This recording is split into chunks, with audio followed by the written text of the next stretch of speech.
Sociālais darbs kopienā, tas ir tāds darbs, tāds ļoti interesants darbs. Izzinot viņus, kopā ar viņiem strādājot, apzinot viņu vajadzības, visas pārējās lietas, tā kā ir skaidrs, kas viņiem visvairāk trūkst, kā viņiem palīdzēt. Palīdzēt sameklēt viņos pašos savus iekšējos resursus, lai viņi aktivizē resursus un paši ar saviem spēkiem un ar manu līdzdalību nonāk līdz galamērķim. Ādažu novads ir viens no mazākajiem Latvijā, un tā iedzīvotāju skaits nedaudz pārsniedz 20 000. Alderi ir viens no 20 Ādažu novada ciemiem, ko no vienas puses ieskauj Mazais Baltazars. Skaista vieta, netālu no Rīgas, kas savulaik bijusi gaujas pludinātāju apmešanās vieta.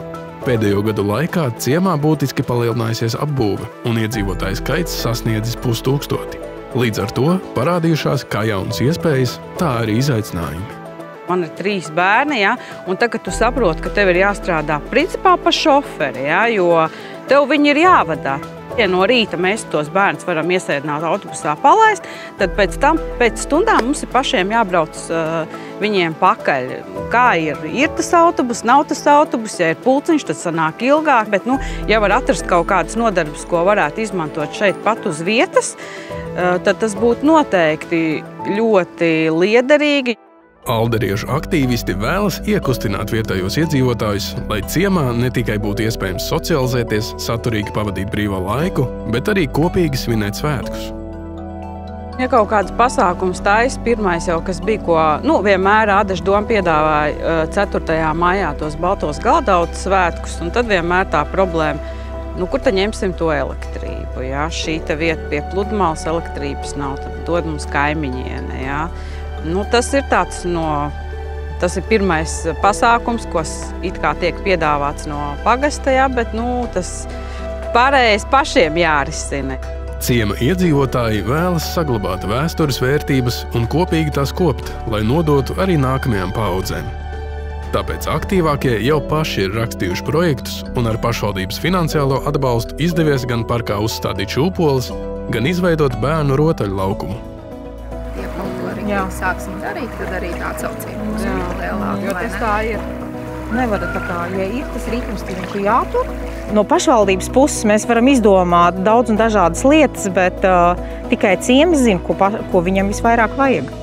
Jau iepazīstoties ar aktīvajiem iedzīvotājiem, secina to, ka viņi grib, viņi var nākt kopā, viņiem ir daudz idejas. Tad, kad pašvaldība vislabāk var sarunāties ar iedzīvotājiem un iedzīvotāju savstarpēji, es domāju, ka arī nākotne ir, tā kā ciemam ir nākotne.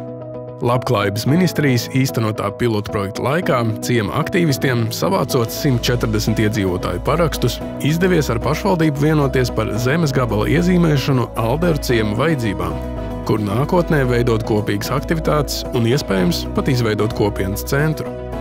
Tāpat arī uzsākta dažādu ciemam svarīgu jautājumu risināšana, kas saistīti gan ar infrastruktūras attīstību, drošību uz ceļa, gan arī sociālām problēmām.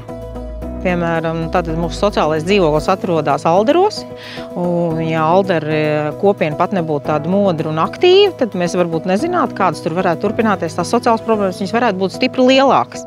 Tad kopiena ir tie kaimiņi, kopiena, viss, kas var kaut kā palīdzēt. Alderieši ir pārliecinājušies praksē, lai līdz cilvēkiem varētu palīdzēt, vispirms vienam otru ir jāiepazīst. Tikai tā var pārvarēt neusticības barjeras, otru sadzirdēt un palīdzēt tikt pāri grūtībām. Mēs arī ejam pastaigājamies, arī ar Gunitu un Ingu, un tur tāda veca iedzīvotāja sēž tur pat ceļmalā. Mēs sākam runāties, un viņi sāk arī stāstīt savu bēdu. Bet tas bija arī tas, ka mēs izgājām ielās, un tajā arī brīdī tad arī dzirdīgas ausis to sadzirdēja, un cik es zinu, divu nedēļu laikā viņai tika palīdzēts. Es arī varbūt nezināju, kad es varētu palīdzēt, vai kāds mans kaimiņš varētu viņai palīdzēt. Izprotot vajadzības un iespējas kopienas līmenī, tās tālāk var nodot pašvaldībai.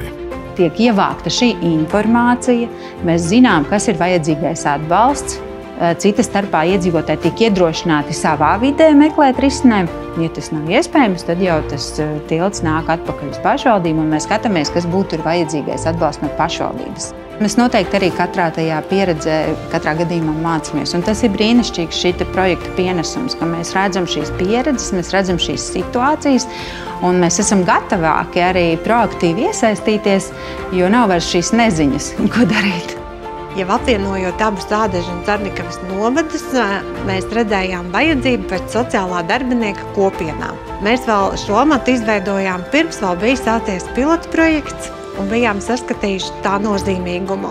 Un tas nav tā kā parasti sociālais darbinieks dara savu darbu, vadoties no saistošajiem noteikumiem, no likumdošanas. Darbs kopienā ir tomēr tāda, teikšu, sirds darbs.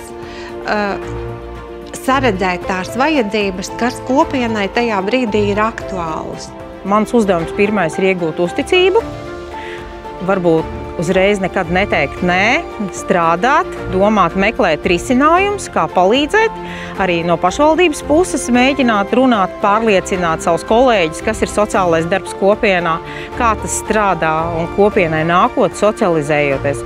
Apkopojot iekšējos resursus, var ietaupīt ļoti liels pašvaldības resursus. Gunitai ir jau izdevies veiksmīgi aktivizēt kopienu Kalngalas ciemā, kur viņa gandrīz 10 gadus vadījusi brīvā laika pavadīšanas centru. Tas viss, kas saliedē iedzīvotājus, kas, lai nebūtu šī atstumtības sajūta, lai viņi nejustos vientuļi, strādājot kopā ar uzņēmējiem, ar pašvaldību, ir panākts tas, ka šī ciema dzīves kvalitāte ir tomēr cēlusies, un ciems ir iegūst to, ko viņš ir vēlējies. Jā, tā tad ir Kalngalē ir gan veikals, jā, Kalngalē ir bērndārs, viņš ir privātais, bet viņš ir. Tāpat strādājot ar uzņēmējiem ir pansionāts. Kalngalas senioriem Gunita ir palīdzējusi apvienoties biedrībā un kopīgi iedibināt arī jaunu tradīciju – Piejūras senioru festivālu. Tas kļuvis par neatņemamu vasaras pasākumu un šogad jau 7. reizi notika Salatsgrīvā. Viņa taču ir mūsu festivāla krustmāte. Piejūras senioriem tas ir ļoti svarīgi. Piedrība, identitāte, sociālā miedarbība savstarpējā. Man pārsteidz viena lieta. Tad, kad es braucu senioriem līdzi, un tad, kad iepazinu un saka, jā, šeit ir līdzi mūsu sociālais darbinieks, jums ir savs sociālais darbinieks, pie mums sociālais darbinieks varbūt ienāk reizi gadā. Un tas norādīja to, ka nav tikai izveidot biedrību vai nāk tikai kopā, ja nav cilvēka blakus, kas uzklausa viņus. Daudziem vēl nav internets, godīgi, daudziem nav telefons, daudziem ir tikai podziņu telefons, jā. Daudzi nelasa internetu, nav Facebooka, jā, tikai informācija no avīzēm. Un paprasot man, izskaidrojot, pie kā griezties, kas var palīdzēt, tas viņiem ir tā kā ļoti būtisks un svarīgi. Biedrība ir tomēr tāda patīkama lieta, jo mēs sanākam kopā. Ir cilvēki, kuri ir ļoti vientuļi, kuri vēlas satikties. Mēs palīdzam viņiem, palīdzam arī ar kaut kādām atskaitēm vai ar zināšanām, ko vairāk iegūstam citi. Tā, dalāmies ar pieredzi, gan par pensijām, gan par indeksācijām. Katrā ziņā cilvēki ir nodarbināti. Un līdz ar to viņi vairāk dzīvo. Un es domāju, arī ilgāk dzīvo un labāk dzīvo.